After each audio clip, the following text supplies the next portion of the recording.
everyone, and welcome back to the Earthborne Games podcast. I am your host, Anders Carlson. Joining me is Maxine Newman. How you doing?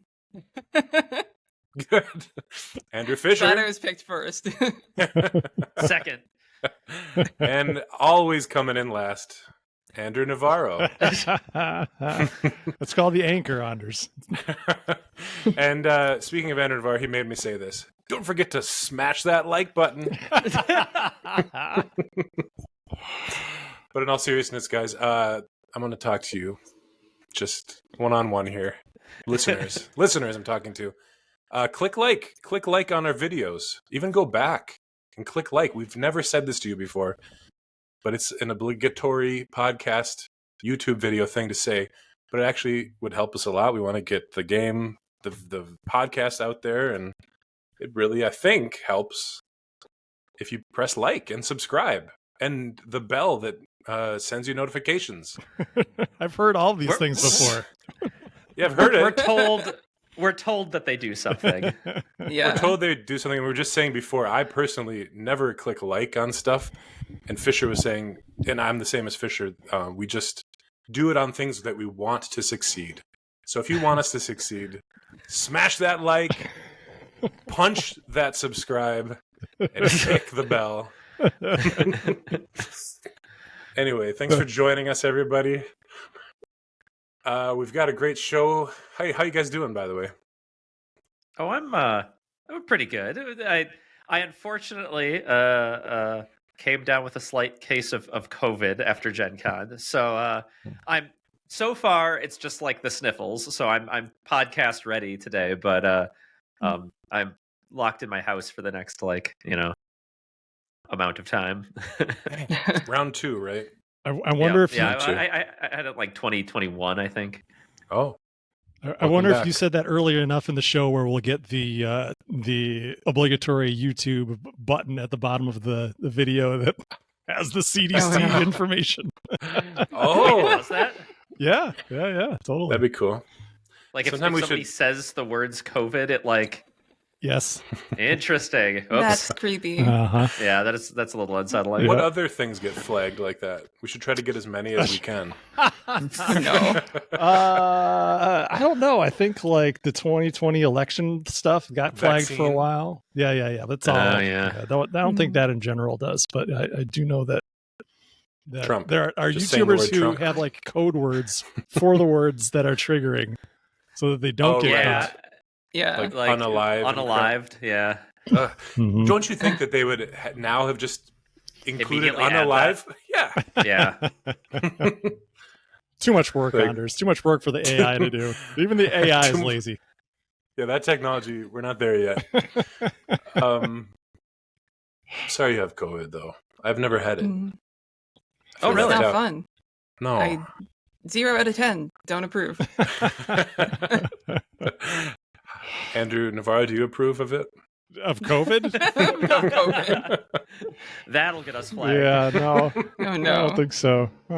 Have you had the pleasure? Yeah, I've had the it twice for sure. Once probably, but not confirmed. The non-confirmed one was the worst. It could have also just been exhaustion and a cold, but it was all around that same time, so odds are good, even though I tested negative. And a couple other times it was really mild. It was like a day or two, and that was it. Oh, another thing that I think helps get the video seen is if you comment, everybody. So comment below how many times you've had COVID. Good comments. No, don't do that. That is a good point. Comments, just a number. I do believe that comments improve the engagement on videos. And like we generally do a lot of talking about the podcast episode on Discord. So as a result, our comment section's pretty light. Right. But like it would be so much less convenient to like, it's so much nicer because like that way people who listen on Spotify and everybody could just come to the podcast channel in one place, you know? Right. Yeah. I like having the conversation over on Discord rather than in the YouTube comments personally, because I never check. I rarely check YouTube comments. So like, But That's I'm all I always check. checking the Discord. Yeah, I'll check the YouTube comments when I'm collecting our questions for the next episode. I'll check the ones from the last video, and then I'll see a comment and be like it. And I'm sure they're getting a notification about me liking it like 2 weeks after they made this comment. Well, you're busy. If I like your comment 2 weeks later, that's why. Leave some comments on the YouTube channel though today, just to see what happens. See what happens. Maybe we'll do an experiment, Yeah. everyone. Get chosen by the algorithm. This random board game podcast will just get thrown in people's faces. They're like, what the hell is this? I have been getting. I do watch YouTube on my phone a ton.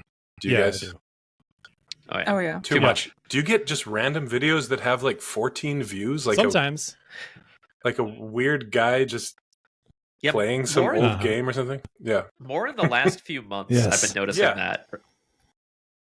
Well, or like I'll click on a video and be like, what is this? Like, why are people watching this? I'll scroll down. I'm like, oh, people aren't watching this. Yeah. Like, it's me and 50 others.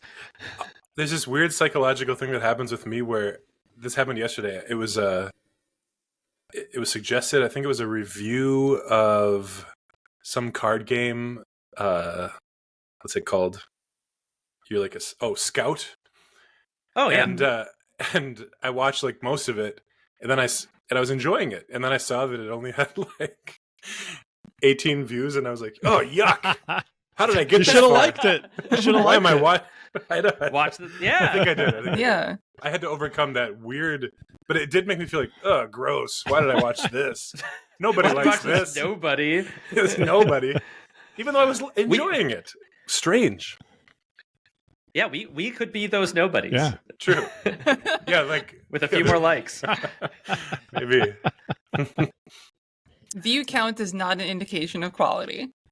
No. It is not. I know. actually, I was looking for reviews on some slightly obscure item, and I found this review that was like, it had like 90 views, and it was like legit had production value. Like this person edited it. They had like swooping shots and like, like depth of field, and like it was really nice. And like I felt almost bad. Like they're putting in like, not maybe not MKBHD level quality, but like, like top good YouTuber quality, and like, they're sitting on 90 views. So I gave them a like, despite my aversion. Yeah, when that happens, I feel sad as well. I feel sad for them. They're trying so hard.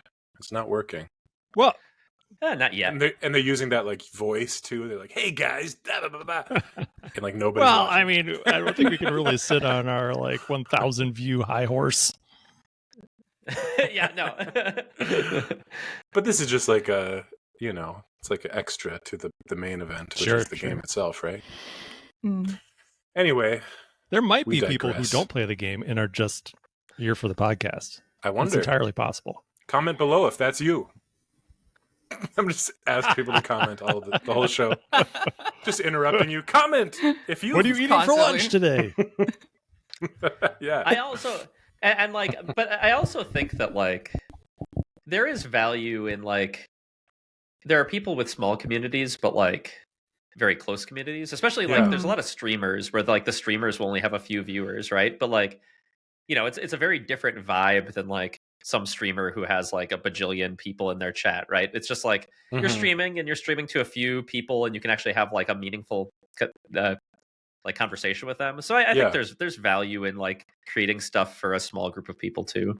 Yeah. Totally agree. When me and my friends used to live stream D&D or Call of Cthulhu RPG, it was to an audience of like maybe 20 people. Mhm. It's like not a lot of people, but it was fun. And it was like a tight-knit community, like you were saying. Yeah, I feel yeah, good. like almost like a group of friends. Yeah. And I feel like yeah. this podcast feels that way. Oh, totally. sure. Like, yeah, we have like all the different reoccurring people who like Mhm. you'd like to see again popping up in our questions or talking to them in the Discord and stuff. Like, Yeah. yeah, like if it was too big, you aren't able to build those relationships as much, right? Mm-hmm. Mm-hmm. Yeah. Shout out to Chub Frog. Well, we do have a good show. today. Normal stuff. But we have a little special thing, as we do lately. And it's going to be a Gen Con recap. And here's the intro. Earthborne didn't have a booth at Gen Con this year, but a couple of the team members attended the conference. Maxine, Fisher, how was Gen Con? Do you want to go first? Yeah, Lo sure. siento. Yeah, Gen Con was, I mean, besides getting COVID, Right. Gen Con was pretty good this year. I haven't been since before COVID for exactly this reason.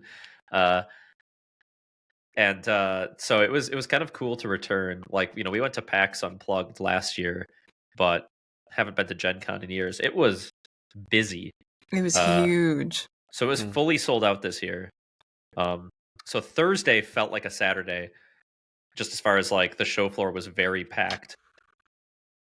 That being said, interestingly, Saturday was a bit more chill, and I was talking to the Leader Games folks about why, and they were saying because it was sold out, because they usually sell all the 4-day passes, and then they sell 1-day passes on top of that, and because it sold through so much, there was a way higher percentage of 4-day passes this year than 1-day passes, and so as a result, it's always the 1-day passes that spike Saturday so high. And so because of that, Saturday was actually like, it was a little more even keel, where it was busy every day, but never like, it didn't have that wild spike that you get on Saturdays at the previous Gen Cons. But overall, the show was a busy show for me.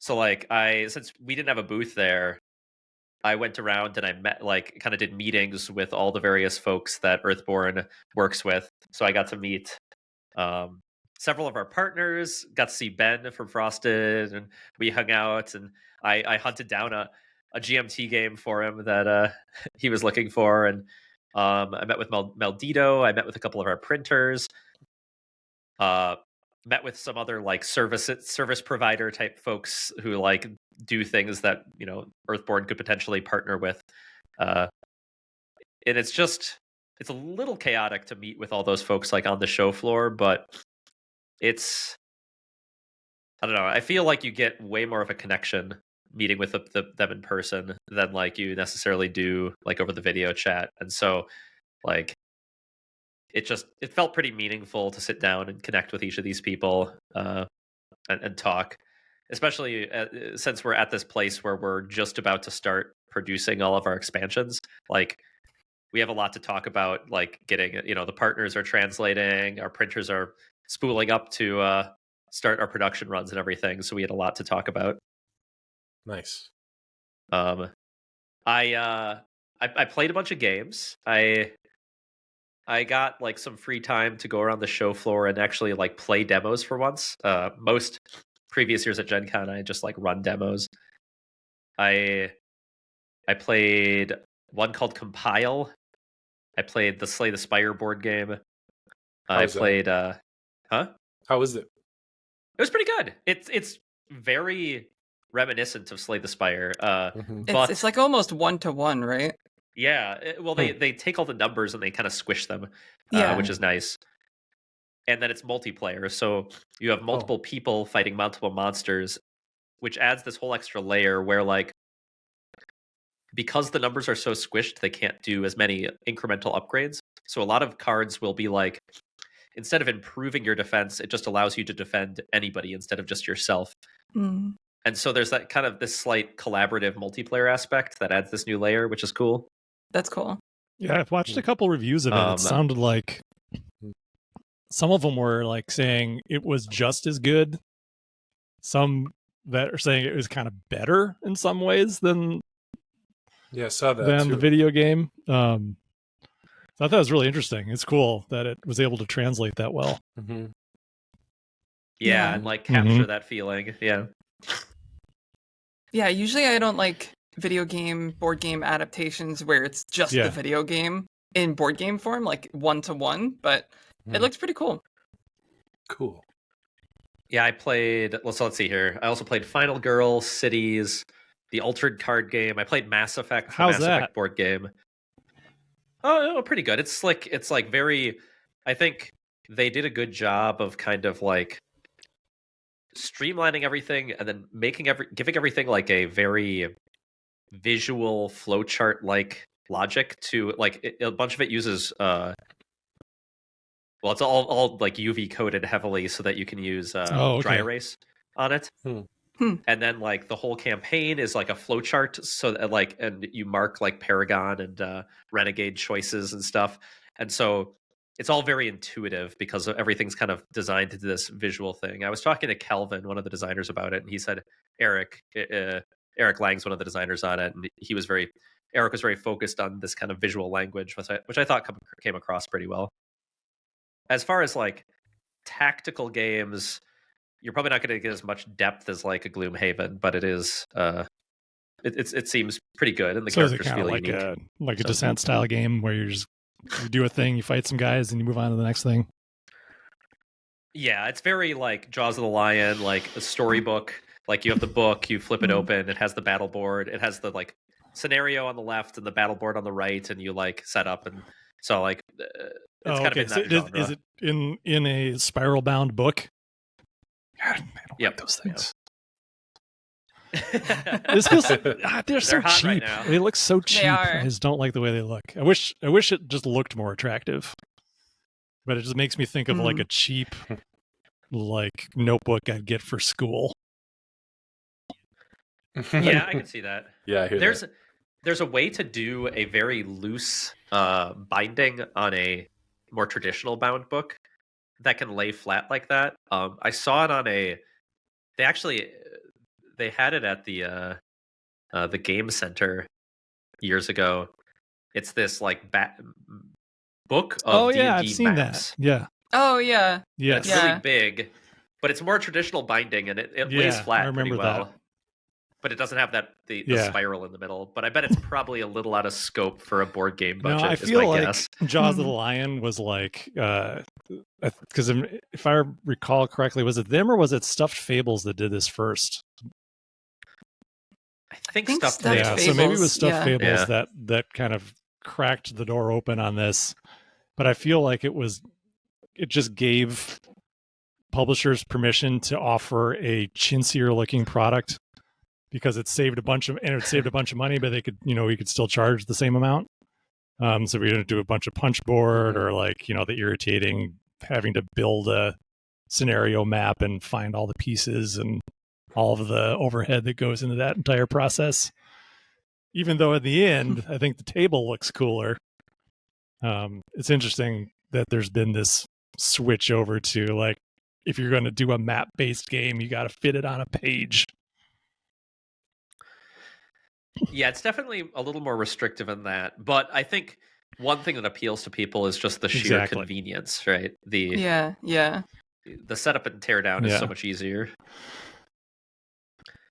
One other game I thought I'd mention that was kind of interesting was it was more academically interesting than like I recommend this game, but by Van Ryder Games, their new game on the show floor was this thing called Gateway Island, and it's interesting because it comes with these kind of big tarot, maybe a little even bigger than tarot card boards.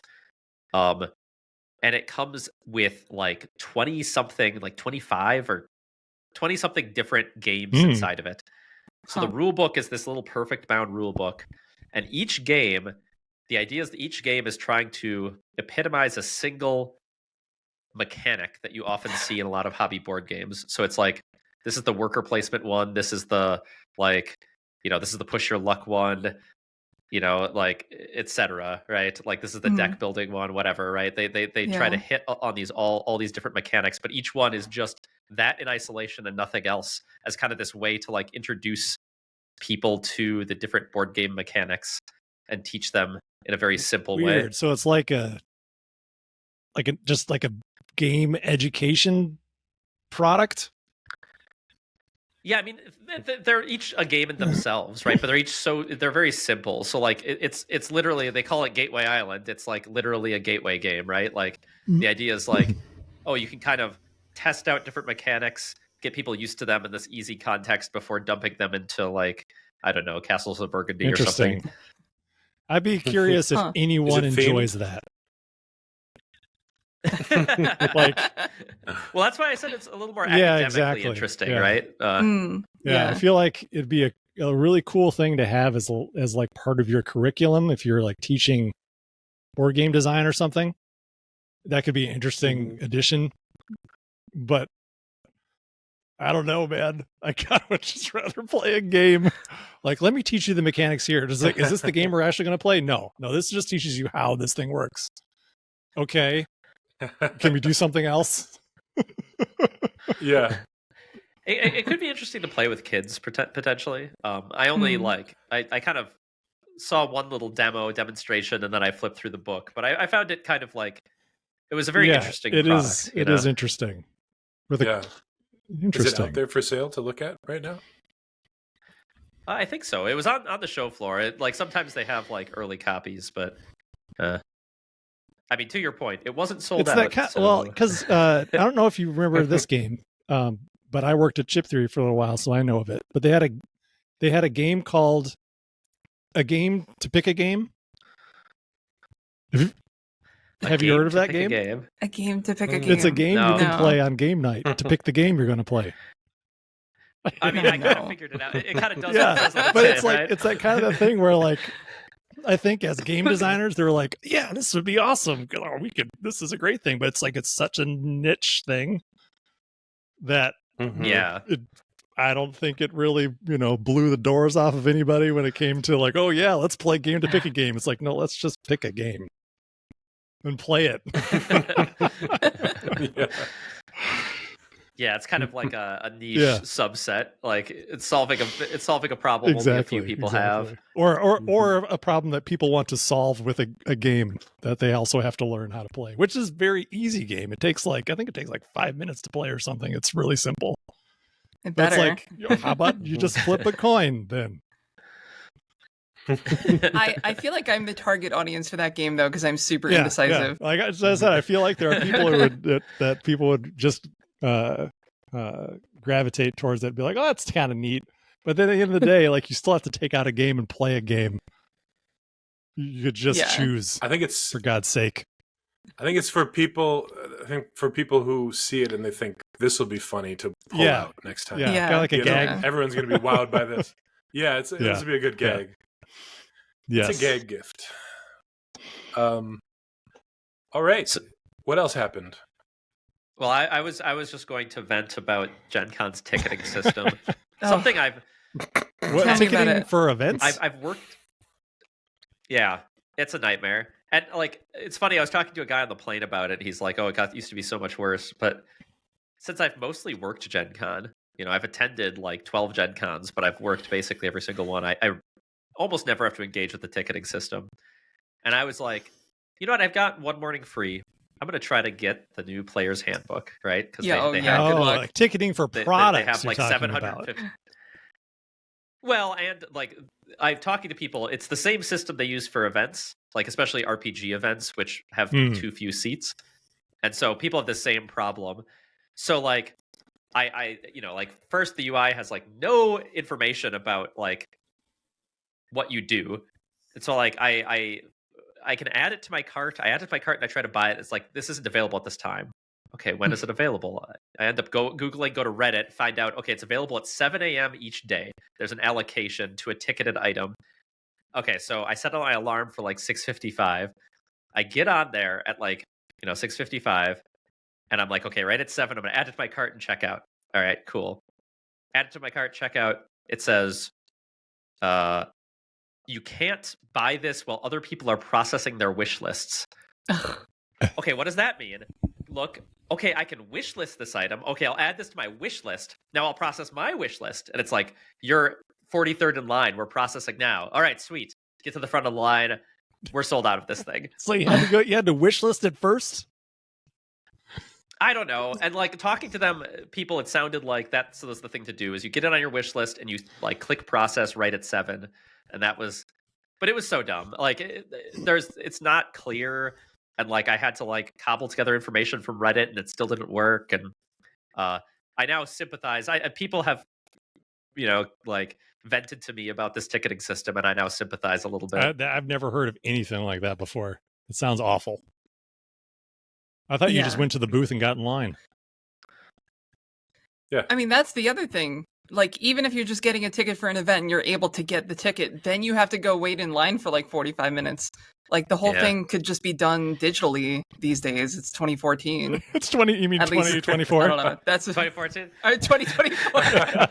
Maxine. It's 2014. Even in God's sake. 2014, For 10 even in years. 2014, it could have been like that. What year is it? You've been asleep for 10 years. Oh my goodness. It's 2014. I've only been at FFG for 2 years.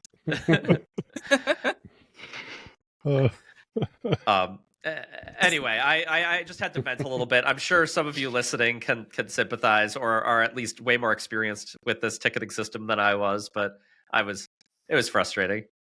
Yeah. I'm like you. I've been to maybe 11 or 12 Gen Cons, and I've worked all but 3 of them.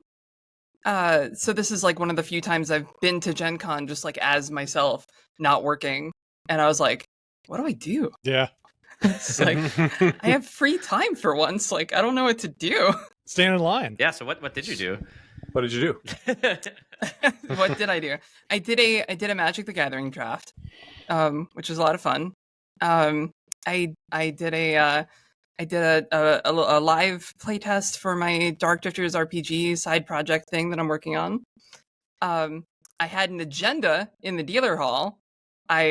My band is starting a Daggerheart campaign, which is a new RPG.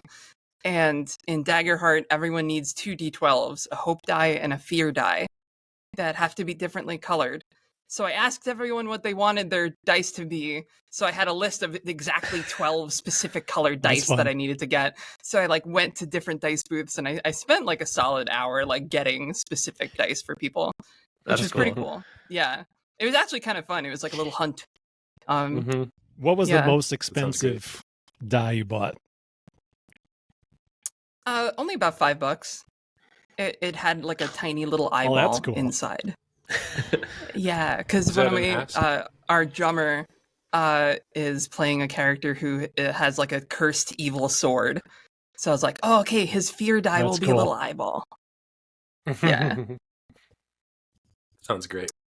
I also I came home with a gift of a new dice set for myself, which had like liquid core and it's all sparkly and purple. It's really pretty. Nice. Where which booth did you get the liquid cores from? I don't remember. The Dispel dice? I don't think it was Dispel. I could go find the packaging, but it had like flames on the side, and I don't know. Yeah, there were like a bunch of dice booths like all across from one another, like in a little corner of like the far end of the convention center. Yeah. And so I was flitting back and forth between them, and I just picked one. So I don't remember which one it was. Sorry, I can't plug you. I was looking at a lot of dice, enviously, and so I was curious if which ones you got. You saw some pricey ones? I'm sure they get pricey. I'm sure I could tell you. I could go back and look at the packaging after this, and I could tell you which one it is. That's fine. Yeah. I was rolling a 100-side die at the source the other day. Oh, whoa. It was ridiculous. That's cool. It's always hard for me to tell exactly what's on the top of a 100-sided die. Yeah. Yeah. Novelty. Another novelty item. I've got a kind of novelty D100 that's a big clear D10 with a little D10 inside of it. Oh, that's cool. And so you roll it, and the outside is the tens place, and the inside is the ones place. Yeah. I like that. That's neat. So you said you drafted some Magic at I did. The Bloomborough? Bloomborough, yeah. How was it? I was thinking adorable. Bloomberg for some reason. Like Bloomberg. It's Michael Bloomborough. less exciting Magic set. Just bland reporting on world events. Yeah, no, it was a lot of fun. It was my first Magic like actual like tournament event in decades, like honestly. I think the last event that I've been to that wasn't run by like friends was in like college. So, 2014-ish. No, just kidding. That's cool. How'd you do? I won. Let's see. There's only 8 people in the draft. I won the first match and I got knocked out. No. It's fun. What kind of animals were in your deck? Because it's all animals, right? Mice. Mice? All Okay. mice. And the mice have an ability that when you target them with something, they get more powerful. So then it's all combos. It's all like wombo Okay, combos. Like, yeah. It's Just like pretty cool. real mice. Just like real mice. Yeah. I don't know. There's something about mice with Yeah, swords. I'm I just agree. like into It's it. super cool. Yeah. Yeah. It's They're super adorable. cool. Are they the main characters in this like they were in Redwall, or is it more of Kind a mix? of. There's like one named mouse, Mabel, who's like the mascot of the set. So she's like kind of the main character of the set. But all of them have like equal. All of the different animals have like equal showing in the cards. Yeah, the more I Okay, saw of yeah. it, it more Yeah. made me think of Everdell than like Redwall Mm-hmm. or Mouse Guard. It's kind of like Rude and Everdell. Yeah. Yep. Nice. Well, anything else to report? I guess my one other big thing at Gen Con was we were debuting. I do some other work on the Cosmere RPG, and we well, it was previously the Stormlight RPG, but the big reveal this week was that it was the Cosmere RPG, and so we demoed some of that, which was quite a bit of fun. So that was the other big thing I did at the conference, was demoing that. And yep, they launched their Kickstarter this week, and it's a Brandon Sanderson property, so it's It's crazy, man. It's going to be right up there It's with been his book pretty one huge. as like one of the biggest Kickstarters of all time in the end. I guarantee it. Yeah. Yeah, it's I think it's right now it's on track. It's on track to be the biggest RPG Kickstarter of all time, but it's coming in underneath Frosthaven. So I don't know if it's right underneath Frosthaven. So I don't know if it'll be the biggest tabletop Kickstarter of all time, but it's a big one. Yeah. Anyway, congratulations again on That's that. awesome. It's pretty amazing. Yeah. Oh, thank you. Dude, hitch Very yourself to that. Hitch your wagon to that horse, that Brandon Sanderson horse. Yeah, and then I mean, it's going to be the number one tabletop Kickstarter of all time until our next game. That's right. Yeah. That's There right. I you said go. you gotta just gotta tap into that Brando Sando audience just a little bit. So they know we're around. And then we got him. He's got a copy of Rangers now. He's got to play it. He's got to like it. And he's got to mention something about it. Then sky's the limit. I love it. I know. Yes. You should start a podcast. We should start a podcast with them, Fisher. You and me and With Brandon. He has a Yeah, podcast. you and me and Brando. He does. Yeah, crash it. Yeah, crash it. Talk about Earthborne. Well, if you go ahead. Oh, I was just gonna say I didn't meet with as many people as you did probably throughout the weekend, but I did meet with a few people. I met with Eric Lang briefly.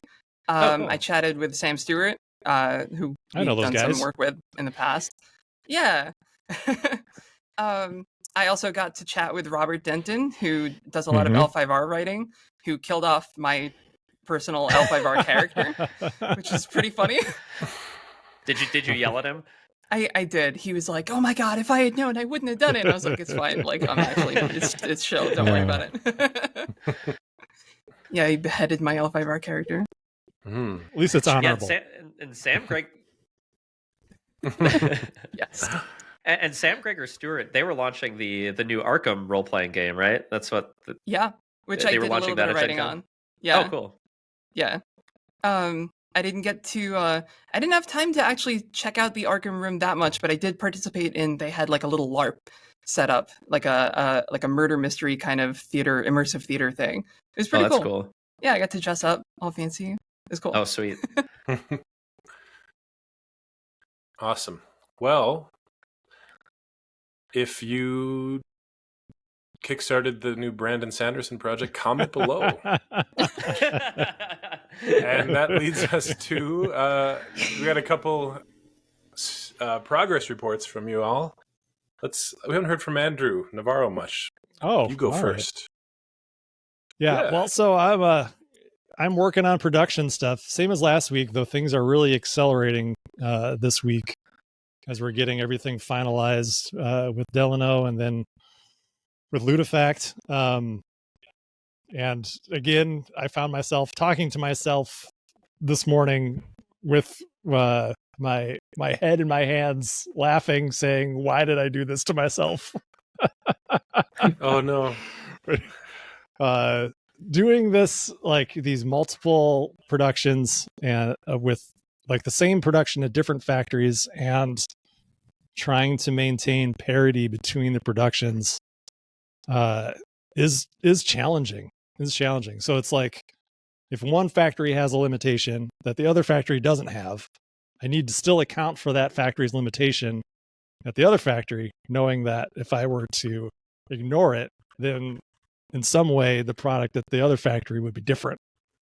So without getting into too much detail, that's one thing I'm working on right now, is trying to make some efficiencies with one factory that we can then carry over into the other. I think there's a way of doing it. But yeah, we're in the home stretch when it comes to getting manufacturing going. We're going to be ordering all the paper next week, and we'll be on target at Delano to start production in October. With Ludifact right now, I'm just working on the Deluxe Ranger meeples and the wooden tokens. We're also trying to get a printing of the German edition done in time for Essen for them. And then after that, we'll be doing the English and Spanish production of the core game and all the expansions there. That will be right on the heels, or almost maybe at the same time as the Delano production. We'll see. We don't have the time frame yet for that. But yeah, it's a lot. There's a lot going on. So I've been wanting to do a Kickstarter / GameFound update, but I wanted to make sure I had all of the T's crossed and I's dotted when it came to production before I wrote anything about it. But I think I'm going to do a piece on regional manufacturing and why I'm doing it. So maybe I can answer that question for myself. And then Yes, and share some of your trials. Yeah, well, and I travails. thought about it when I was thinking about it today. It's like it kind of feels like, I mean, I know there are things that I think speak to like the things I feel that are important to do in this world. Like I think, like for me, the biggest thing is like manufacturing in the region where it's sold. Like you're supporting the economy there, and then those games go right to the people who are ostensibly, could potentially be working on it. And I think that's really cool. But apart from that, it kind of just feels like a challenge, like climbing a mountain. Like, why climb the mountain? Like, why not? Let's see. Let's give it a shot. And something I wanted to try, so we're doing it. But it's hard to make an argument for it being like from a workflow perspective and a effort perspective. It's hard to make the argument that it's wise. Let's say. Oh yeah, no. I mean, from that side of things, it's all cons, right? Exactly. But yeah, I think it'll be cool because when it all works out and everything's awesome and everyone has a copy of the game that was made near to them, I think that'll be a cool thing. And then we'll see for future products how after this process, how important I still feel that is, or if it just becomes more sensible just to pick a spot and make it there. But yeah, that's my update. Yeah. Lots of production stuff happening. Did Maxine and Andrew, did you do anything, Fisher? Anything else other than Gen Con? Must be. Oh yeah, I mean, we've been other working stuff. too. Still work, yeah. Still have jobs. So the like prepping for the printer, in addition to Andrew kind of figuring out all those logistics, we have a lot of like final file prep to do, lots of fiddly stuff. And additionally, like as Andrew works to figure out some of that stuff between the printers, we've got to modify our files to work with this. Like it is kind of like very nitty gritty stuff, but like exactly card counts they can produce, and then like how do you the two different factories produce cards in different amounts like efficiently, and like so then you have to sync up between them, and then you have to like, okay, so we have X number of Ranger cards, how do we divide it between Y and Z press forms, and like it's all, so we've got to shuffle around our files and stuff, so super fun stuff. But the other really awesome thing and good news for all of you is as we talked about last time, right? Bringing We didn't Chub say Frog who. on board. But we announced it on the Discord. So Spoilers. So now we okay, can yeah, say that's right. We announced it on the Discord. That's okay. I was like, with Gen Con, I kind of forgot. Yes. So we have hired Chub Frog, and he is handling finance stuff. He's our CFO. However, I managed to steal some of his time to take his signature attention to detail and apply it to some of our unreleased files before they go to the printer, which has been amazing. So he got to like really dive in and do like a deep dive on all of those files before we print, which has been great, but is also a lot. And so we're getting all of that stuff integrated and like all of his notes addressed and everything. So like he's provided us with this last awesome layer of QA, which I'd much rather do now instead of live on the Discord. Right. Yeah. After the game comes out. So so that's been a lot of my time. When I'm not doing that, I'm still chugging along on the board game. We kind of like soft mentioned last podcast, but with Gen Con and this file prep, that's taken a slight backseat in the meantime, which is too bad because it's definitely more fun than file work. But yeah, I'll get back to it you soon. don't have very many more days left of file work. No. So that's me. Maxine? I don't have too that's much my to job. update. Oh, sorry. Anders? Yeah, sorry, Hosting? Anders. So that's Fisher. Maxine? So I don't have too much to update on. I'm still kind of learning the ropes. Fisher and I had a good chat earlier today about like specific card designs. I'm still working on some future content that I can't really talk about. I also did some work yesterday on the arcology map, which is pretty cool. The trail map. But other than that, yeah, I'm just chugging along. We that was something that happened at Gen Con actually, was some folks from the community played your one-day mission. That's right. I heard about that. I didn't get the chance to stop by, unfortunately. Yeah, I stopped by, and they were they had a path deck with Umbra, Quiet, and Old Bloody Clicker. Did they do all that in on it at purpose, once. or did So, that just goodness. happen? Nice. No, entirely by accident. Yeah. So they were It's having like a great that time. one Playcast episode.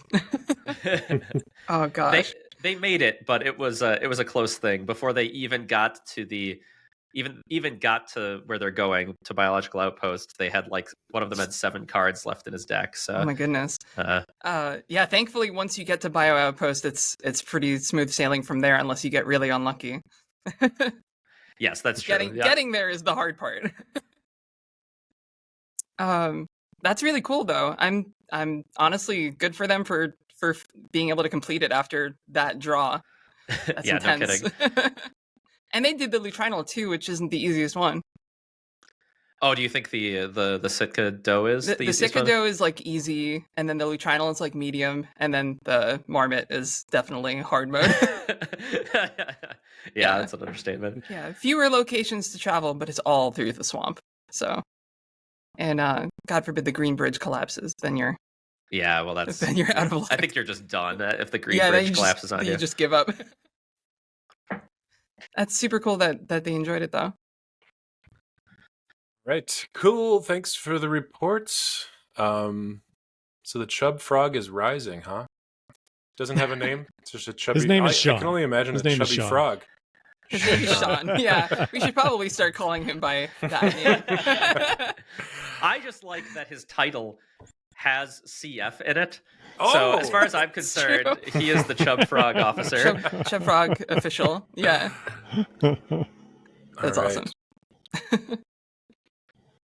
All I see is a chubby frog when I think of Chub Frog, and they'll never not. So please don't have that's him on the his profile show. picture. So Comment below if you also thought that these guys hired a chubby frog as the chief financial officer. All right. Well, wow, we're long in the tooth. Is that the word? Long in the. That's when you're old. Okay. Yeah. Well, that too. I mean, it is a saying, not an applicable saying. That's when you're old. Long in the tooth. Yeah. What do you say when you're long-winded? Long-winded. That's what you're looking for. Because we still haven't begun with listener questions, so let's begin. And we're already graying some out. Great. All right. First question comes from Grizzamentum. How often do you all roleplay? For example, add more description to your actions or narrate the cascading effect of a challenge icon when you play EBR. I was hoping this was in real life, but no. When you play EBR, how does this change depending on who is in the group playing? I thought this was kind of a cool question because they also mentioned the playcast and how they haven't watched as much, so they apologized for not if it's self-evident from watching the playcast. But I thought it was an interesting question because we actually don't. I role play a lot more not on the playcast. Yeah. Yeah. On the playcast, I'm very self-conscious about keeping the watch time like pretty good and like keeping it interesting and rolling. And because of that, I don't screw around quite as much as I do in real life. And so I'd say I roleplay more in real life than I do in the playcast. And I definitely do play up the like, you know, especially when there's these cool thematic moments or these interesting emergent moments, I can't help but like talk about what it must be like for our characters or what this represents our characters doing in the game. Yeah. Yeah, I do that a lot too when I'm using manifestations, because oftentimes like I'll find a cool like that. There was a moment on the playcast where I used slow time on a strong current, and I was like, oh, that's so cool. I'm like slowing down the current, you know? Yeah. So like that kind of thing, I'll like kind of explain what's happening. I did that a lot when I was playing with my dad too, to kind of get him into the mood of the game. But yeah, you're right. On the playcast, it's like it's kind of time sensitive, and it's the advanced playcast, so we're trying to like kind of move it along and be more tactical, you know. Mm-hmm. How about you, Andrew? Yeah, I think I'll definitely have those moments where I'll have that. It'll create that image in my mind of what's transpiring. And, you know, if I'm playing by myself, then I'll just be like, oh yeah, that's cool. And I'll just think about it. Then if I'm playing with others, then I'll say it out loud. But as far as like role playing, like actually like playing a character, like imagining like what would my character do in this situation, I definitely did that a lot for the first couple of years of playing the game. Where I just like, I'm going to make a choice that is maybe not the best because this is how I see this character. But I feel like the times I've been playing recently has been more like either playing through Legacy of the Ancestors with Fisher and Maxine, or playing on the playcast where like I feel this pressure to play well as opposed to playing thematically. And it's not like we actually sat down and really talked about like, all right, my character is this type of person and I might make these types of decisions, which is kind of like something I feel that you kind of need to do when you role play so that people just aren't like, what the hell are you doing? That was dumb. But maybe I should start doing that more because it's pretty fun to play that way. And yeah, it is. I agree. And speaking for Evan, I remember the first play cast we did, the very first one with me and him playing. I remember he was very much into role playing during the decision making and stuff, and I appreciated that. By the way, Evan's not here today. Evan's a big role player. He's part of a group that meets like every week or every other I think week. so. Pretty regularly. Yeah. Miss you, Evan. All right. Next question comes from Veronica. The Valley is a place full of wonderful individuals, but we see some relationships have mechanical effect as well. The obvious one being the mother-daughter combo of the Vosses. Do you think future expansions will feature more relationships? Yes. Well, and there are more relationships in the core game too, because you have Dace and Ale, the brother and sister. Mhm. And then obviously there's lots of relationships between the various rangers. You have the ongoing your ongoing relationship with Cal Ivor throughout the campaign. But yeah, I think there might be something maybe that Maxine is working on that has a storyline based around a relationship. That's true. It's not necessarily romance. Friendship. Yeah. Oh. But I think there's room for that. I've always been of the opinion that I kind of like players who get into a character on their own having this kind of like implicit romantic connection with them, even though it's not explicitly stated in the game. And I think there's something almost more valuable to that than like trying to create a relationship simulator, because that's not really what this game is about. You don't have the but if you Valley ever, dating sim? yeah, I was gonna say if you ever do want to make the Earthborne Rangers dating sim, like I'm your gal. I'm all over it.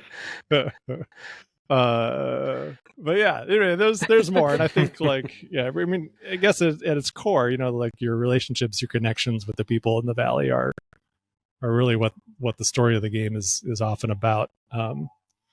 So, but I like putting that on the players more, and just trying to create characters that are appealing that you can then dream about on your own. Ooh la la. Does that cover that? Yeah. Eric says, have you started making Legacy of the Ancestors soundtrack yet? Soundtrack? Any noteworthy songs? I'm confused. I haven't yet. Soundtrack? Can you guys hear that weed whacker? Is that really loud? A little bit. It's just Very I'm faintly. gonna do this with my mic. I wasn't sure what I thought it was like an oboe at first. No, it's fine. It's fine. All It's right, very good. faint. It's very loud for me. The noise canceling Okay. on Riverside is pretty good, and my directional mic also helps. Yeah. Yeah, that mic is pretty good. The If you were listeners on your won't headphones, it'd be know. awful right now. Yeah. Yeah, everyone cuts everything with weed whackers down here, which I realize the reason why is because they can do it wet or dry. It doesn't matter. Oh, it doesn't Exactly. like, clog up I a think mower. that's really the reason why they do it. Oh, they mow the whole lawn No. with a weed whacker. Mowing lawns still done with a lawnmower, but a lot of people don't necessarily have lawns that have grass. I see. Yeah. Mostly it's people just chopping down the weeds in the ditches beside the road. Yeah. But that's not what this question was about. No. I haven't started Soundtrack. putting together any Soundtrack. songs for the Soundtrack. Legacy of the Ancestors soundtrack. Have you guys?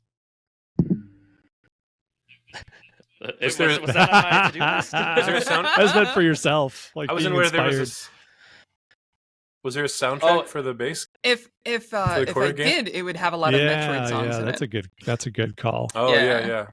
yeah. That's I don't have a legacy one yet. Yeah, I kind of just have a general Earthborne Rangers Spotify playlist that I think quite a few people have followed at this point actually. But it's very much just kind of general. It definitely has more of an above ground vibe. So like I think I'll I could probably do a below ground soundtrack. I feel like the playlist has a lot fewer songs on it that I'd like. I feel like it's still been a work in progress. I'm not ready for my legacy one yet. Well, I haven't talked about this publicly yet, but I think this question's a good time for me to finally at least offer a tease. Is that we are actually working on a legitimate original soundtrack for Earthborne Rangers. Yes. Really? This is why I chose to put Yes. this question. It was to slightly bait this out. It's been really awesome so far. I don't want to say much about it right now because I want to reveal it with a little bit more fanfare.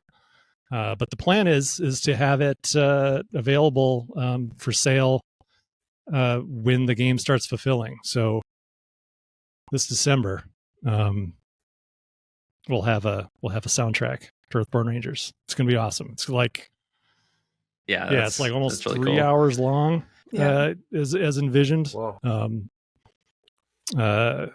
With Ambient what's that? kind of thing.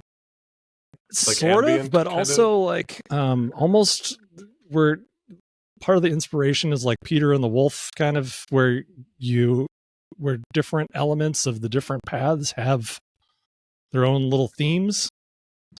So like when you're in the swamp, there might be a kind of a hydra worm theme going on in part of it, or from the lakeshore, they have moments where like the carnivorous naiad might show up. They're really cool. So yeah, they're so far we're just like in the early stages, so none of the tracks are finalized yet, but there's some really cool stuff and some really catchy bits, and we're planning on mixing it for Dolby Atmos, which is like 360 degrees of sound.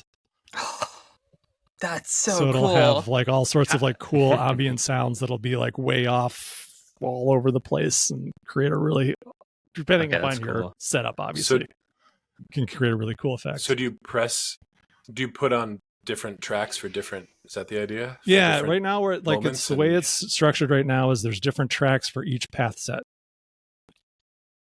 So that no matter where you are, there's something. And then based on the things that can happen and the things you can encounter in those path sets, different sounds and themes will then weave their way through the track. Has this been done before? Probably. In game? There's definitely other original board game soundtracks.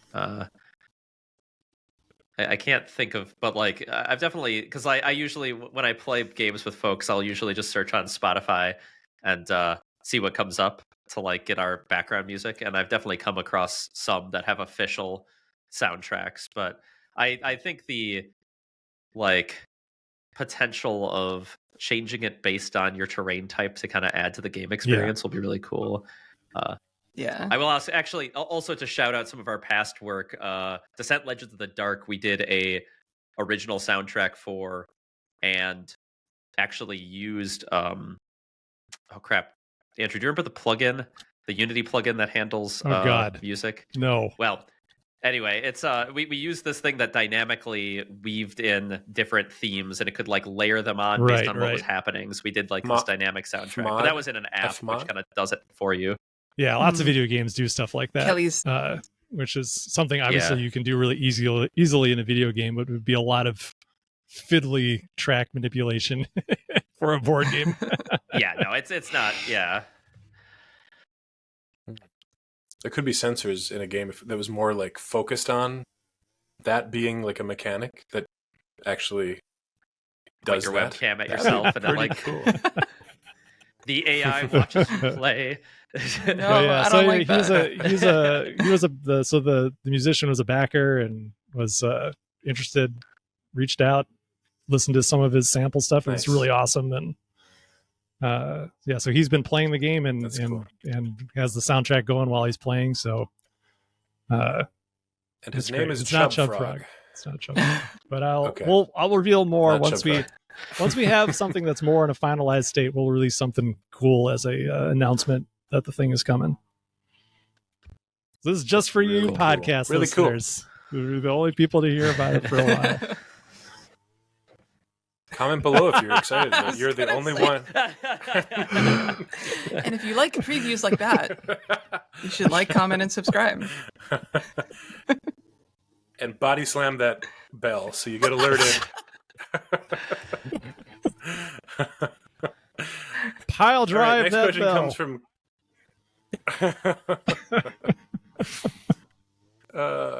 The next query comes from Cleanse. Assuming there will be a time where a playcast episode will be about Rangers tackling a one-day mission, would you guys be open to having a community-voted deck, or at least a few cards that you will use in your playcast? Have we had that question? Huh? I feel like we've had that question, but anyway, No, go ahead. we already? haven't I don't answered know. this one before. Maybe I read it wherever it was. Okay, go on. Because it came up a little bit ago, but I put it like I thought it was. I think it's a cool idea, so I wanted to put it in here just so we could talk about it a bit. But I think this is a neat idea. Like, we definitely already have our work cut out for us to like finish the advanced playcast, and like get through that whole campaign, but playing a game with community voted decks, I think, would be really interesting. I feel like we have talked about this before. Now that I'm saying it, though, 'cause we talked about we debated whether or not people would troll us with their card choices. Was this? Did we talk about this in a I meeting? think we might have talked about it internally. Okay, I remember- maybe it But I wasn't don't on the remember. podcast. Yeah. You remember it? Okay. We have discussed All right. it offline because I shared it. We've touched Yeah, on I it. shared it. I was like, "This is a cool idea," and I put it in the chat. Okay, yeah, that maybe that's where. But yeah, we like people could like people might maybe they'll throw good decks at us, maybe they'll throw like awful cards at us, then like we'll have to kind of figure out how to use them and like or show how to use cards the community doesn't like. Anyway, I think it could be really fun. Mm-hmm. I think the community agree. would probably be more likely to try to put together something cool that they think is cool, and then like hopefully we'd think it was cool. But who knows? Maybe whatever got voted in as the deck is the troll deck, where it's just a bunch of disjointed garbage. They give the two of you like really cool optimized deck, and then they just give me a pile of garbage. I was going to say they could play favorites. Yeah, exactly. There's no garbage. Yeah, I think it'd be hard to. I'm going to regret saying this. I think it'd be hard to make a really awful deck. Yeah, Well, you With- just That's right. cemented your fate. Yeah. All right, another prompt from Cleanse. In the Peoples Behind Meeples podcast episode with Andrew, I just heard that Corey Game is/was also done by Michael Boggs. Care to elaborate? that is correct. There's really not a whole lot more to say, other than Who's Michael Boggs. Who is Michael Boggs? He was a card game developer designer at FFG. He is co-designer of the Marvel Champions card game, but prior to that, he was the lead developer on Android Netrunner for about a minute before the game was before we lost the license. I want to say it was maybe like 2 years he was on Netrunner. Yeah, I think it was about that much. Yeah. But he did a great job with Netrunner when he had it, and I think a lot of the work that he put in on it really helped turn that community around, turn the game around from a competitive perspective, because he had some great ideas, I think, for making the meta better, and that was right. I think that was pretty much right when I became head of FFG, and I just was able to make the command decision to just get out of his way. So that's what we did, and he did a great job. So after Michael left FFG, started working with Corey on developing his game, and they've been working on it together. I think Corey is still like the main designer of it, but Michael has really been key in creating cards and helping whip it into more professional shape, let's say. That's how Corey would kind of describe it to me, where his original ideas were I think a little looser than I think what it eventually became. Yeah, I'd categorize like Corey's been like kind of creative direction and like overall vision, right? Whereas Michael's design and execution, right? Like I think Michael really designed the nitty gritty of how all these systems work. And I think he's done a really good He wrote job. the rules, right? So yeah. Oh yeah. But yeah, so if you're a fan of Michael Boggs and his work, it will continue with this game. And if you're not, you're going to be sued. That's right. That's right. I'm a fan. Nice. I saw him in one of our chat rooms on our Discord, and I hopped in. I was like, Michael Boggs, and then I just left. I was so confused. I haven't seen him in ages, Yeah, well, I haven't seen him in person in a very long so time. I was excited. Yeah, he's Same. halfway around Yeah. the world. He used to be one of my roommates for a Wow. hot minute. Yeah. Very cool. And then Cleanse finally says, could you see yourself doing some EBR swag? Yes. Again, Vinyl? A vinyl with that soundtrack? we're Six we- disc vinyl? Well, don't spoil it yet, Anders. Oh. We have been looking really intently at t-shirts. We want to make t-shirts available. We're working on it. We have some really awesome designs. Joe's been looking at options for us. We were trying to do our best to find sustainable options, and we found one that was pretty cool. But they were very, very limited in what they could do for print on demand. As far as colors, it was only black and white shirts. It's like, even though the mission behind the company was really cool, like they have their own cotton fields that they source the cotton for their shirts from, and they make the fabric in the same place where they source it and then print the shirts there too, and then fill it all from that same spot. So it was pretty cool. I really liked that company's mission. But it was very expensive and very limiting. So we're looking at other options. But yes, t-shirts hopefully coming as soon as we can make that happen. So within the next year at least. God, I hope so. Seems like an easy thing, but it's a lot of things to consider. Just get those iron-on ones. No. Probably not high quality. Yeah, or sell sustainable. iron-ons. Sell iron-ons. Just make patches. Yeah, we had Yeah. patches. All kinds of ideas. Coffee mugs. Yeah, you could do a coffee mug. All right. I'd do a coffee mug. And then finally, Pinkwater says, you mentioned a shelf of books on game design during the last episode. Do you have any titles that you would recommend? Who mentioned that? It's got to be Fisher. Yeah, I it was think me. I mentioned it in regard to Fisher, Okay. or Did- maybe it was just Fisher. I don't remember. Yeah, I don't remember Because either. I think when we were talking about theory versus intuition in that discussion, I mentioned that you had a bunch of books. Yeah, I do. They're right here. Do you have any recommendations, Maxine? Think like a game designer, right? Oh yeah, that's a very good one. Yeah. That's the only one that springs to mind immediately. Fisher's going and getting it. Gateway Island, the game. Gateway Island, yeah.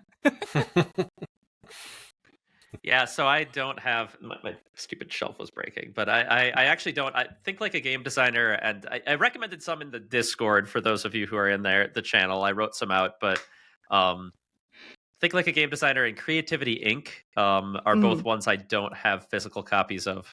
They're just on my e-reader, but both of those read a bit more like a book and not like a reference book, you know.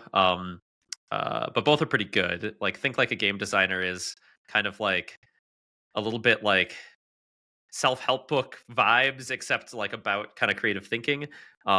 Creativity Inc. is maybe the best book I've ever read on working in a large creative company. Like reading through that book. So it's about Pixar and the founding and creation of Pixar and how they work internally, and reading about the challenges they faced. So many things lined up with how we managed our creative process at FFG, right? And like it's really interesting to see all the places they came to the exact same internal processes we did through just like necessity, right? Of like a big group of people all making a creative endeavor together.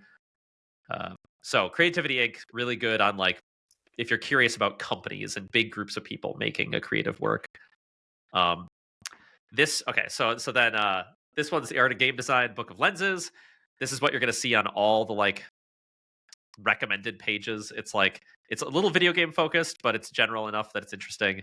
But this is like what you're going to see at the top of Google.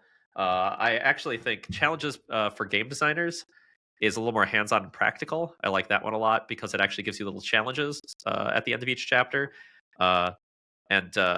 So I think if like you're interested in getting into game design and like want to actually like read this and actually try the little challenges, it might feel a little contrived to do by yourself, but totally worth it. And then if you're curious about, you want to just read about design and learn some of the jargon and not necessarily connected to games, I really like Design of Everyday Things is kind of an interesting general design book. And then, oh, it's stuck. Oh, it's really stuck. Well, my other book is stuck because it's a little big for that shelf, but it is Universal Principles of Design, and this is one like it's every spread is just a different like general design principle, like the 80-20 rule and stuff, and it's really good for kind of building up your vocabulary of different common design terminology.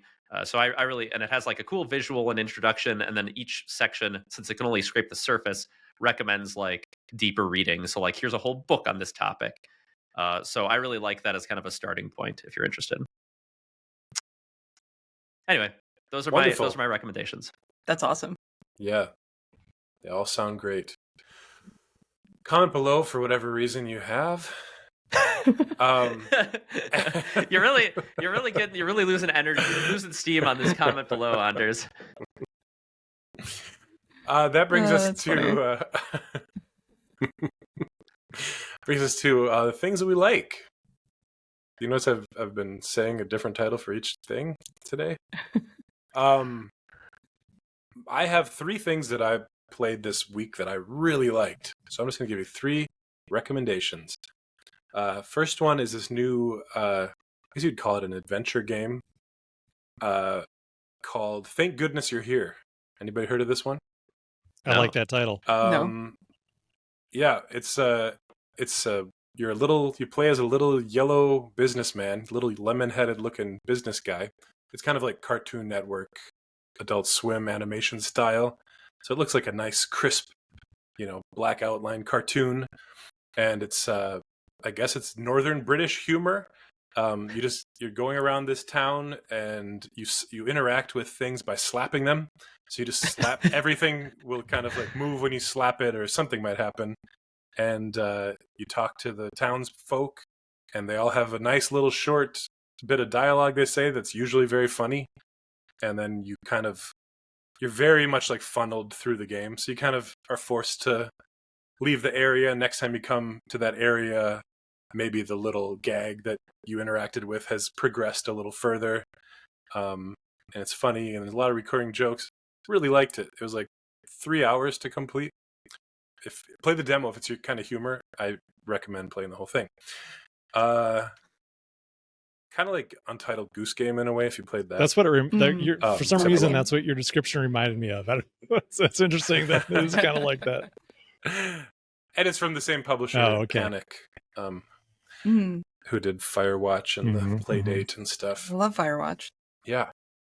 And then I've been playing this game called Stacklands, which is a card game, survival kind of card game, video game, by Sock Pop, which is this, I think they're Finnish, Scandinavian collective. They put out a game, like maybe 10 games a year. They have kind of a Patreon thing where you subscribe and you just get a game very, very frequently. But this is one of their most successful ones, and I'm addicted to it now. It kind of looks like Cultist Simulator with like all the cards on the board and interacting. I don't know that one. I've heard of it. Oh, Okay. that one that's a good game. That is very difficult. Okay, I'm gonna try that. I've heard of it. So I love that one. I'm hooked on it. And then I played a physical game called Spots, which is kind of I don't know if you call it a party game or not. Would you call it a party game? Casual game? Casual game? Yeah, it's not quite a party game. Usually those have like more of a slightly more social aspect, but Right. Yeah. it's definitely a little more casual game. But it's Casual, but it encourages a lot of table talk and laughter. If you haven't seen it, it's kind of like I think it's available at Target, but I got it at the source, and it's made by CMYK. They did Wavelength, I believe, And the And, game of the super year, fun. Daybreak. They did. Oh, did they? Oh, did Yeah. CMYK do that? All right. Oh, All right. really? I think so. There Okay. you go. Pretty sure they did. Well, I gotta look it up. beats me. Spots is very fun. You have these cards in front of you that have dogs. There's a little pile. There's like 6 tricks you can choose from, and they're all various ways that you can roll your dice, and those kind of keep it fresh. So it's not just Yahtzee. You keep rolling, trying to get what you want. It's very push your luck. There's so many ways you can push your luck. And it was just one of those games that seemed very simple, but things kind of emerged that showed that it was more complex than it seemed. And I had a lot of fun playing that one-on-one with my pal at Shake Shack yesterday. The guy that You're works at Shake leaving Shack and I. What's that? You're leaving out the best part. They're dogs? No. Yeah. Sp- Yeah. They have spots. You put the dice on the spots. Yeah, the dice have like little cute dog spots, There we go. and you put it on the dogs. Yeah. Yeah, that's the main thing. I do that all the time. That's the game. My ADD takes my mind on different paths, and I forget major points. Anyway, thanks, Fisher. All of those games are great. Check them out. Next. I'm probably gonna Stacklands is a $8 buy-in. I feel like I should play this. Try it. I mean, if you like kind of inventory, survival kind of things, you'll like it. The fact that they're cards, I don't feel really plays into it that much. It just keeps it simple, Yeah. It's a good one. Very hard. It's very challenging, and it's addictive, so be careful. How about you, Fisher? You go next. Oh yeah. Well, with Gen Con, I was I did run some demos of the RPG of that Cosmere RPG, but the 2 games I picked up at Gen Con are probably the stuff where I'm into this week, which is I have been kind of eyeing for a while, but never bought Final Girl, which is a solo game where you play as a final girl, the trope from horror movies where you're like the last surviving member of the teens who finally defeats the slasher. So you play as that character, and you play in different horror movies and have to save people and defeat the slasher villain. And one of its shticks is it's incredibly modular. And so you buy these like feature film boxes that come with a setting and a slasher character, and you can kind of mix and match the settings and the slashers together, and they each have unique mechanics to like kind of create a bunch of variety in the different scenarios you can play. So I got that. I've only played like 1 game of it so far, though. They're all are all the characters, both the titular final girls and the slashers, they all just based on movies, I mean, it's kind of a mix. There's definitely the like legally distinct Ripley from Aliens, like that.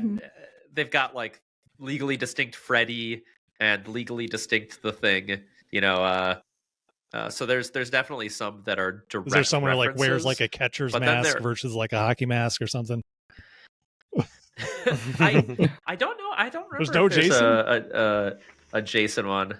There's probably is. There's like 3 seasons now, there so it's like was. 15 feature films. But some of them tread more just on general movie tropes. Like there's like a home invasion one that isn't. I don't think. Somebody might correct me. Jump in the comments to correct me if I'm wrong. But it's there you go. It's not based on a specific movie, but it's kind of based on home invasion tropes. Where you have to like you're in this house and there's different rooms. You have to collect different stuff and scrape together like Home Alone style things to defeat these people who invaded There you go, Home the Alone. house. And So did it. Yeah, well, I mean, yeah, but like it's not legally distinct. Ripley is barely legally distinct. Like you can you can see the Sigourney Weaver in this character in the art, whereas like these other ones are just kind of based on tropes, but they all kind of tread on that kind of common movie knowledge type situation. But it's been pretty good so far. I'm excited to play more and see how it kind of mix and matches. I was a little hesitant to buy a solo game because I have such a backlog of video games I haven't been able to play lately. And so I'm like, am I just adding to it? But like, there was something about it that like just sparked joy. And like, I feel like I've been working and taking care of a baby so much lately that I was just like, I'm just going to indulge what like, you know, Nice. I felt it That's made me good. feel something. And so I was just like, I'm just going to Awesome. follow that, you know? And then I also picked up Sky Team, which was the hottest game of Gen Con 2023. But it was still selling out this year because of like all the good press it's gotten, and it was just a good 2-player game that Sam and I can play after Wyatt goes to bed, and so I got that Nice. to play with Sam. So yeah, that's my Gen Con haul and the stuff I am into. Right. So, because I like running jokes for the 3rd episode in a row, I want to say Sky Team sucks. Though I've never played it. How about you, Maxine? What have you absorbed? Yeah. So I mentioned Daggerheart earlier. If you don't know what it is, it's a new tabletop RPG by Darrington Press and like the Critical Role guys. Like Matt Mercer is one of the lead designers on the project. And it's pretty clearly being designed to be like their next streaming RPG series instead of Dungeons and Dragons. Which I love because I love D&D, but it's been the game that I play for a very long time, and I'm ready for something new, you know?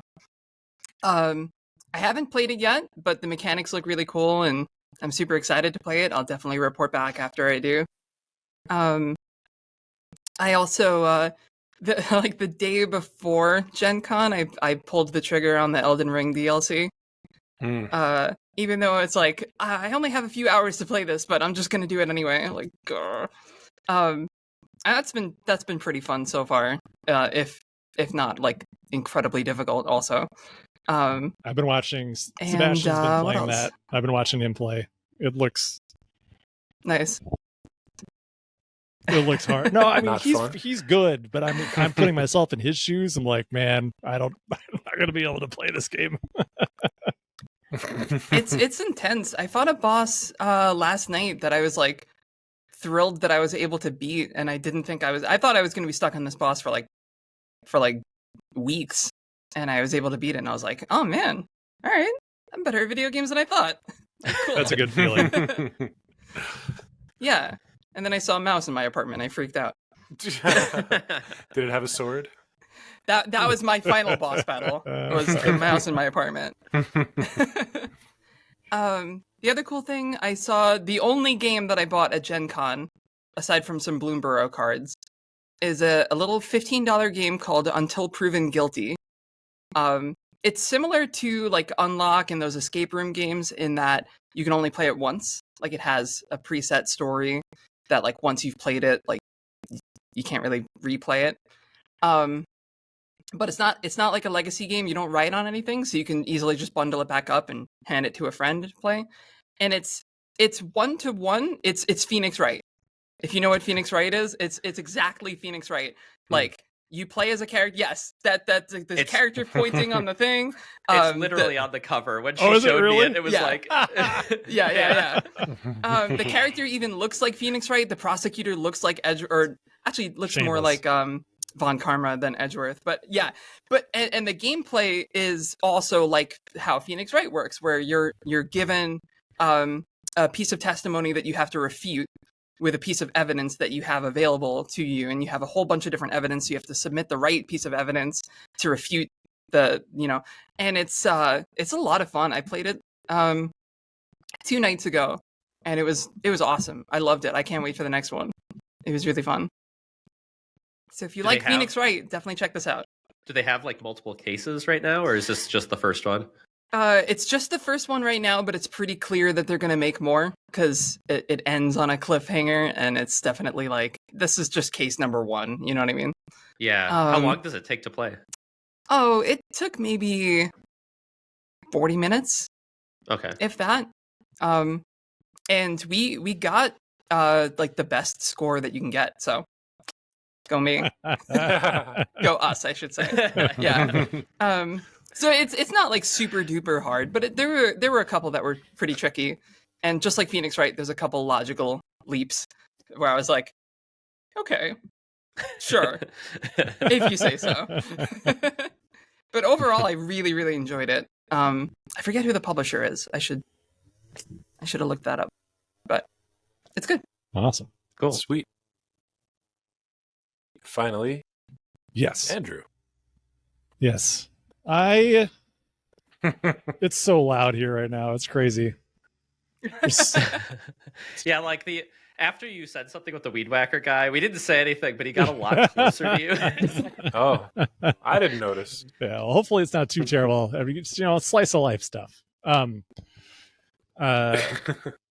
So I last episode I had played the introductory or my first playthrough of Legacy of You, which is a solo game, the one that beat us out for the Golden Geek Award for Best Solo Game of the Year.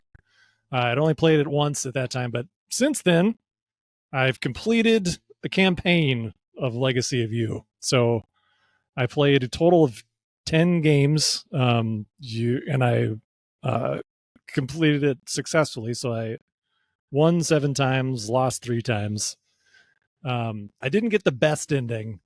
You have to only lose 2 times or less to get the best ending. So it was a little frustrating to be like, oh man, so close. Roll it back, do it all again. I have no interest in doing that. Start over. I think my kind of critique of it from the first time I played it was like I didn't like the kind of the gotcha moments of reading the entries and then like it undermining the things that you did that were good in the game. But I think at least based on my experience, that was more the exception than the rule. I think it was more following the classic cooperative game trope of we're going to make things difficult for you early to make you understand that it's going to be hard for you. But then actually playing it, I would say there were probably more good things that happened from reading those entries than bad. And the only downside was that it didn't, since it kind of confused the message about it at the beginning, then I was expecting things to be bad. Then when I got good things, it was good, but I was like, okay, well now I'm just confused, game. I don't know what you're doing to me here. But for the most part, it was good. And then sometimes when it was bad, I was like, okay, fine, all right, I can see how this one can maybe be bad, but it could have also been good. So a little inconsistent there, but definitely not as bad as I thought it would be at the beginning. But yeah, overall, I think when I was done with it, like, I played it 10 times, so that's a lot for a board game. I would say, it kept my interest for me to see it through to the end. But when I actually like sat back and thought about the game itself, I didn't really like it as much as I wanted to or hoped that I would. I think there's some things about the game that I think are really good. Like, one, it's beautiful. It's like a nice, compact, single player setup. And I appreciated that a lot. It's definitely like takes advantage of being a single player only game, the way that the board's set up, the way everything's oriented. It's nice and compact. It's got really nice artwork. It's very colorful. It's got like really cool little wooden buildings that are like very vibrant colors that are on the table at the beginning. It's got a cool wave meeple that's pretty neat. It's very, very pretty, very easy to set up and like incredibly easy to tear down. So like ease of setup and tear down was really awesome, and it has a really great inbox organizer that I really appreciated. So I think from a production standpoint, it was great. From a gameplay standpoint, I don't know. I kind of talked about the economy last time and how it's just kind of like this, like trading currencies game. And what I discovered when I played is that there's one currency that's just better than every other currency, which is the workers. Mm. And if you have workers, you'll win. And if you don't have workers, you'll lose.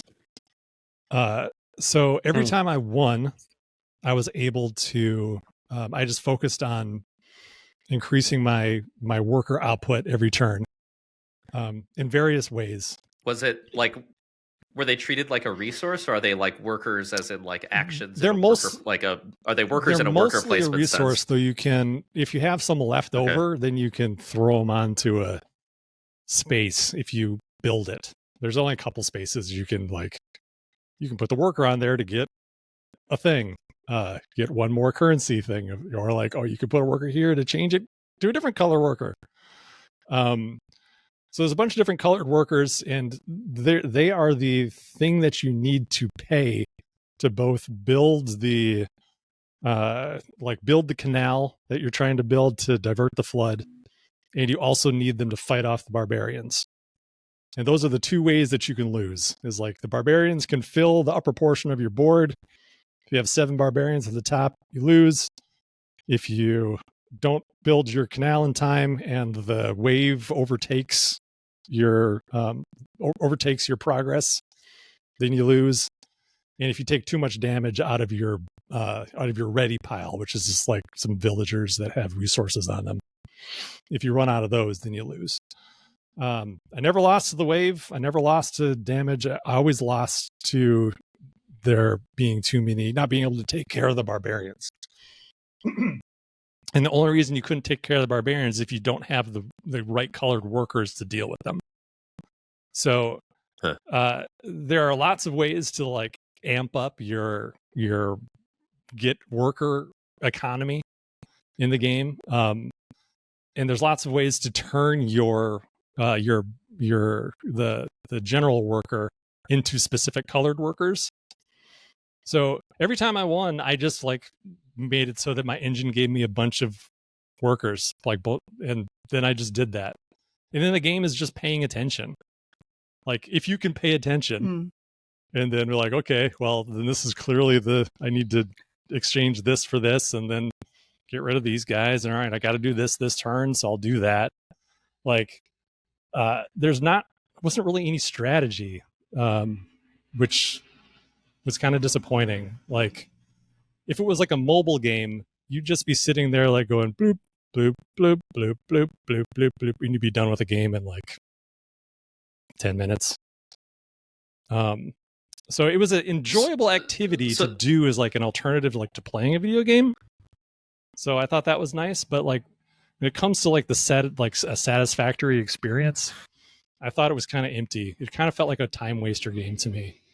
And it has this little storybook, which I think could have been cool, but was ultimately very bland because you read those entries totally out of order. It was very similar to like some of the issues we had with Discover Lands Unknown. We were trying to make this like modular story that you could encounter in all sorts of different permutations and come at it from all sorts of different directions.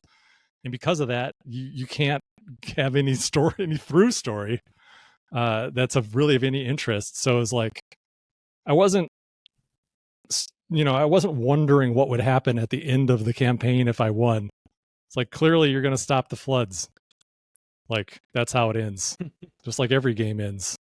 Well, I was kind of curious about that because you talk about this storybook and a campaign, right? But then your discussion of the gameplay was very Euro, right, sounding.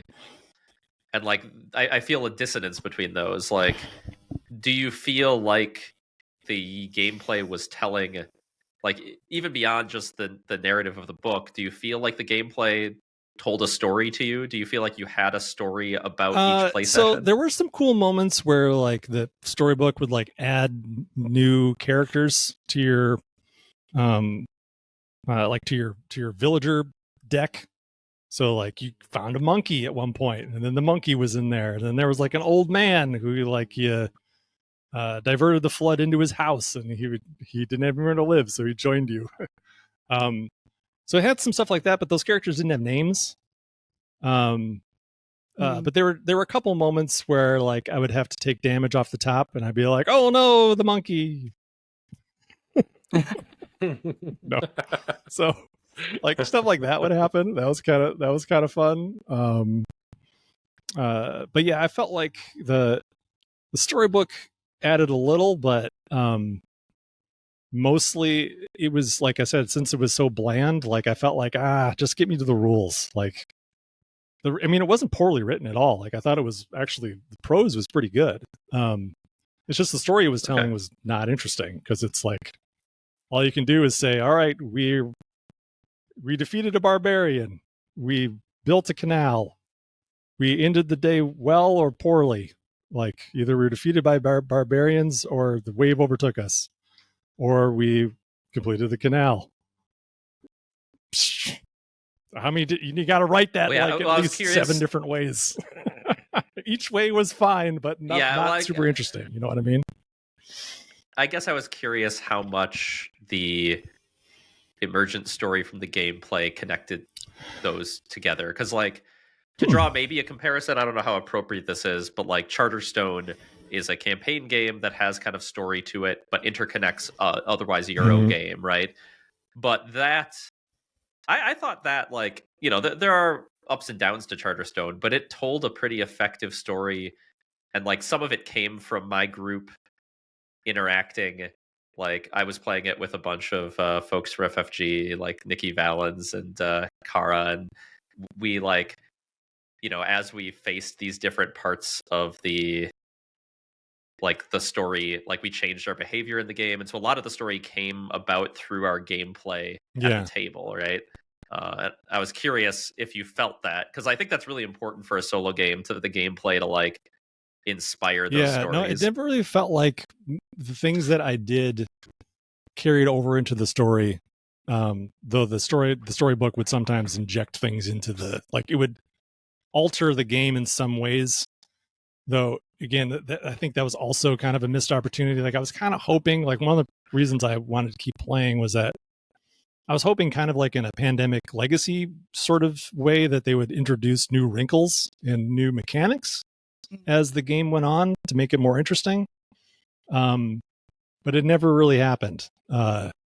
Really, all it did was like, if you win, then it'll throw in cards that are harder. If you lose, it'll give you cards that will make it easier.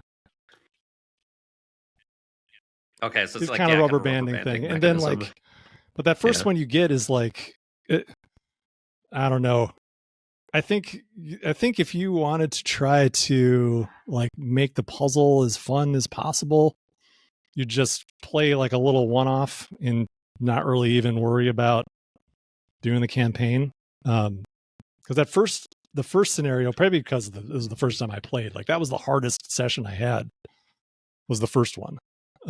Everyone after that was pretty easy, except for those 2 other losses where I said, like, it's kind of like if I didn't get my engine going, then I'd lose. If I didn't have if I got a different engine going with different resources, you can't win. Like they don't do anything for you. They do jack shit. So, you have to have those. You have to have those workers, or else you're just not going to be able to beat it. And then, like, there was another playthrough where the random like card placement of the barbarians was such where I just didn't have the right color workers to pay them to stave them off. There's really nothing I could do about it. So I think kind of like the win X number of games was to kind of mitigate because it is trying to be very Euro, and like everything is balancing itself out for you and making it a very smooth experience for the players, so you are as unperturbed as possible. So I think part of the like, hey, there's a lot of randomness to the way that these cards get placed, and sometimes there's just nothing you can do about it, so let's just make it so that you play multiple times so it kind of mitigates that effect. Yeah, and you know, I think it was. I don't regret playing it. I thought it was interesting. It definitely gave me some ideas. So that's good. But yeah, I'd give it like 2.5 mustaches out of 5 mustaches. Because he's got a big mustache. Yeah, Fu I'd give it, Manchu. 2.5 Fu Manchus.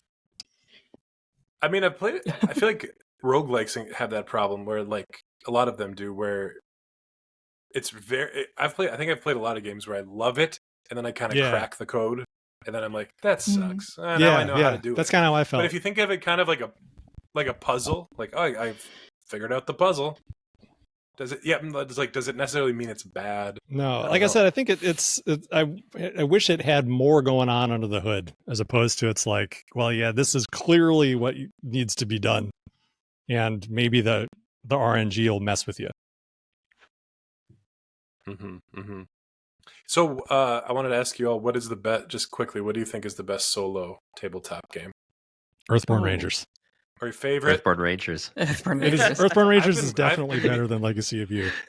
On my to-do list, it's to play it solo. Whenever I get the chance, that's my next thing. But besides Earthborne, any other ones? I know people really like Too Many Bones as a solo game. Obviously, people really like Arkham Horror as a solo game. Yeah, though you got though most people I think would say you have to play 2 characters. Yeah, a lot of people do. Yeah. I remember playing a lot of solo Lord of the Rings card game. Too hard too. Back in the day, that was like my jam. It's really hard, but it was fun. Yeah, I remember trying to do the third scenario from the starter box with one deck, where it's just like, we're just going to take away a third of your resources. Good luck. Impossible. Nate.